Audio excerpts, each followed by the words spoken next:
Bonjour YouTube et bonjour chers internautes et bienvenue au Manga Café pour un nouvel épisode du Manga Café News, votre émission d'actualité quotidienne sur les mangas, les animés et la culture otaku. Et vous allez voir, encore une fois, on va parler de tout ça avec un programme ultra croustifondant. Et on commence avec une opération spéciale Saint-Valentin chez Delcourt Tonkam et Soleil Manga, le manual Signer qui arrive chez Reborn, le nouveau manga de Sora Inoue, un spin-off pour Gundam The Witch from Mercury, la fin du manga Given, la reprise de la prépublication du manga Yase no Last Boss, le manga Blue Exorcist qui repart en pause, la saison 2 de Tonikawa, on a les nouvelles images du prochain film Sailor Moon, et pour finir, les sorties manga du jour. Allez, Manga Café News, eh bien c'est maintenant.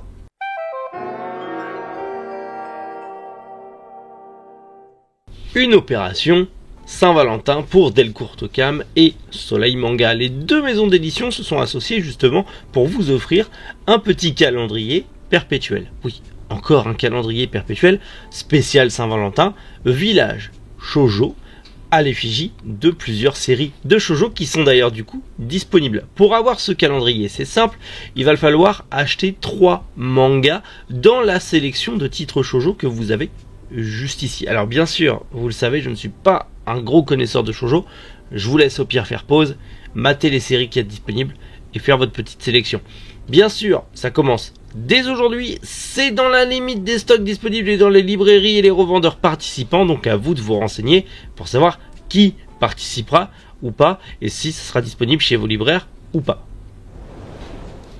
Le manual Signer va arriver aux éditions Reborn. Vous savez, on en a parlé, les éditions Reborn, c'est les petits nouveaux du monde de l'édition qui arrivent dans le milieu du manga game et du webtoon, et du coup, il commence avec un manga taïwanais. Alors, je sais plus si on dit un manhwa pour Taïwan aussi, mais bref, en tout cas, c'est un manga taïwanais, Signer, qui est fait par Gui Yuzi et dessiné par Xiaolong Yaxu, qui sont aussi tous les deux un couple à la vie privée, hein.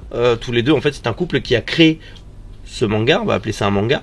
Du coup, ça arrive le 7 avril. Ça serait un titre qui se rapprocherait d'un Deadman Wonderland, d'un Chainsaw Man ou d'un Tokyo Ghoul. Ça donne envie. Quand on voit ça, ça donne envie. Et en gros, on est un peu comme dans un solo leveling. Sauf que là, on va parler du purgatoire. Vous savez, le purgatoire, c'est là où il y a les âmes damnées qui ne peuvent ni aller en enfer ni au paradis. Ils sont prisonniers. Et un jour, un peu partout dans le monde, les portes du purgatoire s'ouvrent un petit peu partout. Et toutes les âmes damnées se répandent sur Terre. Possèdent des humains. Les humains possédés par ces âmes damnées se transforment en monstres. Et ces monstres veulent bouffer des humains. Et donc du coup, toute une bande d'éradicateurs va se mettre en place pour essayer de contrer cette invasion et refermer ces portes. Donc voilà, ça a l'air plutôt cool. J'ai hâte de voir ça. Ça arrive en avril. On a un peu de temps devant nous. Mais ouais, si c'est dans le même délire qu'un Tokyo Ghoul ou qu'un Chainsaw Man, je pense que ça va être tout à fait ma came.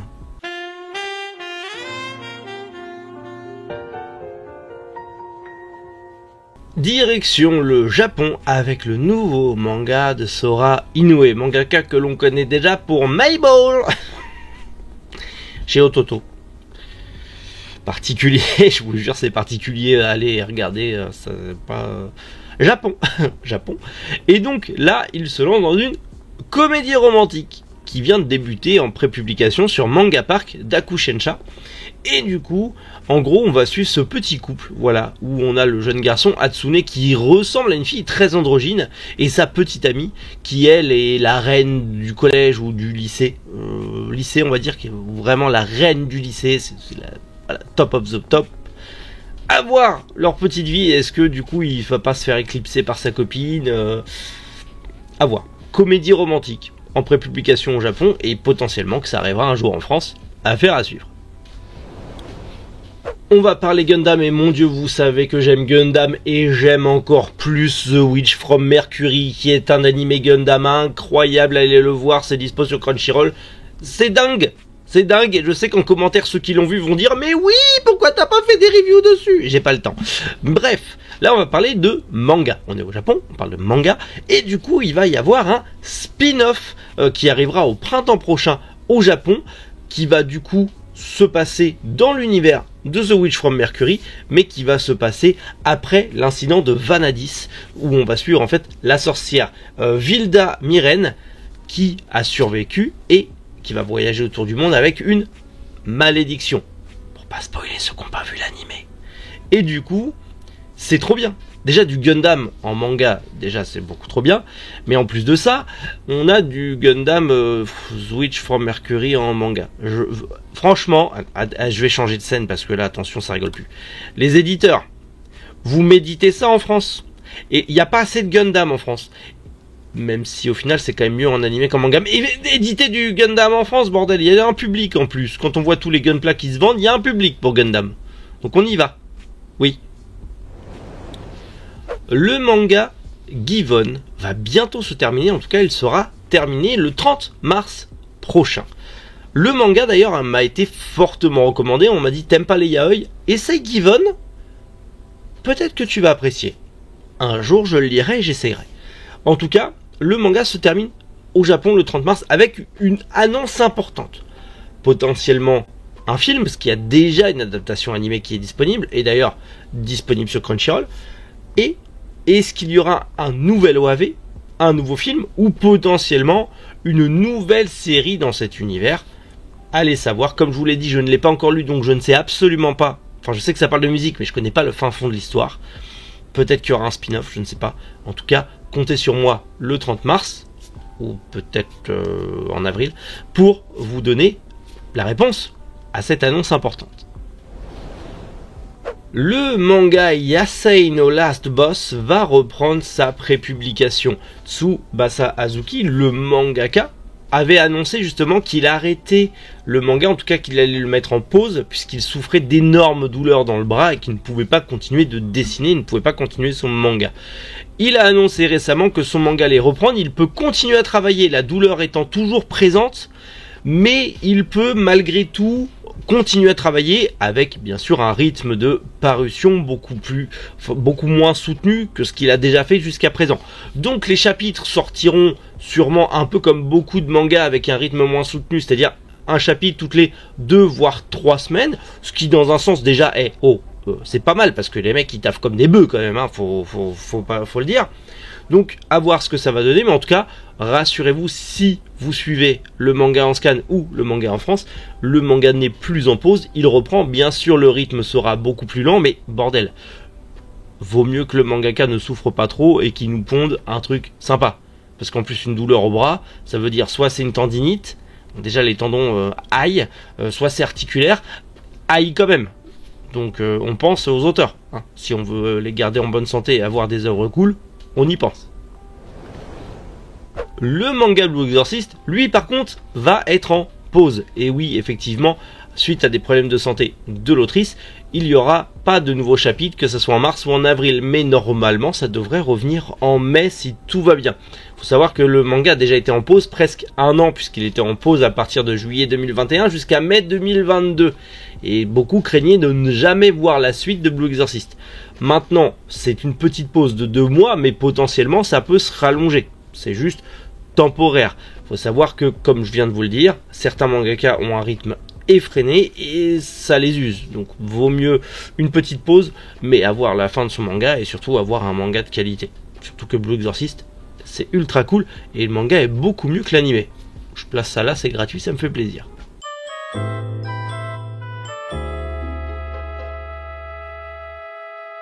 Ça vient d'être annoncé, la 2e saison de l'anime Tonikawa Over the Moon qui arrivera en avril en simulcast sur Crunchyroll. Oui, ça arrive en avril en simulcast sur Crunchyroll. Alors si vous ne connaissez pas tout comme moi, il y a déjà la saison 1 qui est disponible. On est sur de la romance. Je ne sais pas du tout ce que c'est. Je vous le dis juste en lisant le synopsis. C'est une histoire d'amour. C'est aussi simple que ça. Soyez curieux. Allez voir la première saison, et dans tous les cas, vous avez jusqu'à avril pour découvrir l'animé avant que la saison 2 avance. Et puis bon, février, Saint-Valentin, petit truc de romance avec son ou sa partenaire, hein, voilà. Bon, après tu peux le faire tout seul avec ton chien ou ton chat aussi, si t'as envie, ou tout seul, tu fais comme tu veux. La nostalgie est toujours aussi forte. Le film Sailor Moon Cosmos, on a une nouvelle bande-annonce. Faut savoir que les films, puisque ça va être séparé en 2 parties qui sortiront respectivement début juin et fin juin au Japon. Donc il y a juste à peine un petit mois d'écart. C'est comme pour tous les reboots de ces animés nostalgiques de l'époque, avec notamment la vue Evangelion. Maintenant c'est autour de Sailor Moon qui était un peu reboot avec ses films. C'est plutôt cool. En vrai, le film a l'air beau, le film a l'air classe. Je suis désolé, mais moi quand j'étais petit, je voulais être l'homme masqué, parce qu'il était trop classe avec son chapeau. Finalement, je porte un béret. Est-ce qu'un prochain manga Café News avec un chapeau de forme, ça pourrait être pas stylé? Pour je sais pas quand. Allez savoir. Mais en tout cas, ça a l'air très joli. Ça reste du Magical Girl, mais ça reste du Sailor Moon. Et comme j'ai dit la dernière fois, la nostalgie, c'est trop cool. Même si on est des gros pigeons, c'est trop cool quand même. Et j'essaierai sûrement de voir ces animés, parce que Club Dorothée. Oui.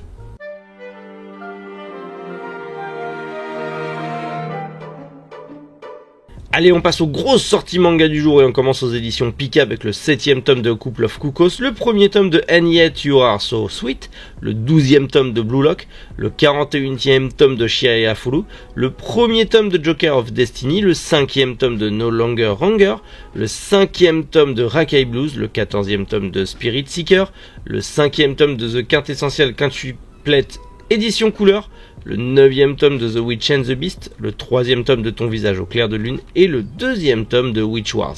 On passe chez Panini avec le spin-off de 20th Century Boy. On passe chez Glénat avec le 25e tome de Altaïr, le 15e tome de Ariane, l'Empire Céleste, le 19e tome de Dragon Ball Super et le 1er tome de One Piece épisode Ace. Chez Nobinobi sort le 2e tome de Baymax et les nouveaux héros, le 2e tome de Père et Fille et le 3e tome de Chilling Dead. Chez Delcourt Tonkam sort le 1er tome de Cette vie auprès de toi, le 1er tome de Gourmet Détective, le 1er tome de la nouvelle édition de L'Arme Ultime, le 10e tome Le Jeu de la Mort, le 3e tome de Mon Destin entre les mains des femmes, le 9e et 10e tome de My Teacher My Love, le 1er tome de Stray Cat and Wolf et le 10e et 11e tome de The World is Still Beautiful. Chez Crunchyroll sort le 4e tome de Daddadan et le 5e tome de Hokuto no Ken. Chez Kabook sort le 1er tome de À propos de nous et le 4e tome de Dimensional Mercenary. Et pour finir, chez Mangetsu sort le 12e tome de Chilulan, le 4e tome de D3, le 1er tome Le Mort Amoureux et le 1er tome de Mibu Genshin Den. Bon bah voilà, manga Café News assez massif, sortie manga assez massif. Ça y est, on est en février. C'est quoi vos premiers achats de février? Dites-moi tout ça en commentaire. Et surtout, quelle a été la news ou les news que vous avez préférées? Pareil, on partage la passion, c'est bon pour le référencement, c'est bon pour tout le monde, bien sûr. Je vous donne rendez-vous demain, bien évidemment encore une fois, pour un nouvel épisode du Manga Café News. D'ici là, prenez soin de vous et surtout passez une excellente journée, c'est le plus important. C'était Méric. Boujou, les internautes.